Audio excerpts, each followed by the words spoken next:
এর আগেও বরিশালে আসা হয়েছে। আমি এখানে ছাত্রনেতা। আজকে আমরা শুটিং করছি বরিশালের বিএম কলেজে। ভালোই লাগছে, এখানে অনেক ছাত্রছাত্রী আছে, সুন্দর পরিবেশ, ক্যাম্পাসটা অনেক সুন্দর। শুটিং করছি, ভালো লাগছে। আজকে আমি যে নাটকে শুটিং করছি, নাটকের নাম হচ্ছে রক্তজবা। আমি এখানে ছাত্রনেতা, যে কোনো একটা ছাত্রনেতা, ওই ক্যারেক্টারে অভিনয় করছি। আচ্ছা আপু, আপনি কি বরিশালে এই প্রথমবার এসেছেন? না, এর আগেও বরিশালে আসা হয়েছে শুটিং এর কারণে। জন্য এসেছেন নাকি বেড়াতে এসেছিলেন? এর আগেও শুটিং এর কারণে এসেছি। বরিশালে কি আপনার কোনো আত্মীয় স্বজন আছে? না। আমার কোশ্চেনটা থাকবে না, তোমার কথা ও আচ্ছা আচ্ছা, হ্যাঁ। বলতে হবে, বরিশাল বরিশাল। না, বরিশালে আমার কোনো রিলেটিভস নাই, তবে আমাদের মিডিয়ার অনেকেই বরিশালের। সো দেখা যায় এখানে আসলেই অনেক আত্মীয়তা ক্রিয়েট হয়ে যায় নতুন করে। আমরা তো জানি আপনি বিয়ে করেননি, এমন হতে পারে না ভবিষ্যতে বরিশালের সাথে একটা আত্মীয়তা হয়ে গেল? এটা সম্ভাবনা কতটুকু? আপনি ক্যামেরার দিকে না তাকিয়ে আমাদের দিকে তাকান। কি বরিশালের ছেলে বিয়ে করবো কিনা? বরিশালের ছেলে বিয়ে করবেন নাকি, এটা সম্ভাবনা কতটুকু? মানে ভবিষ্যতে আত্মীয় হওয়ার কি কোনো পসিবিলিটি আছে?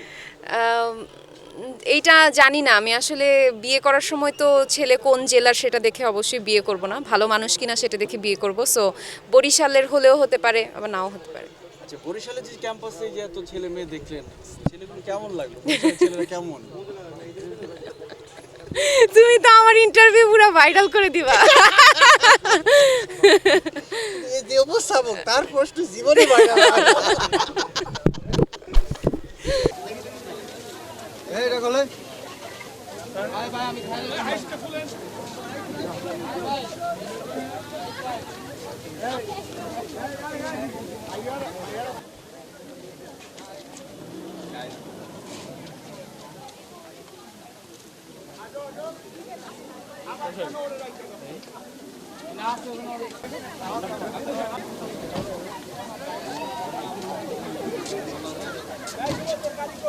ওই গাড়ির চাবিটা লন আর গাড়ি এগুলো আইসি দেখি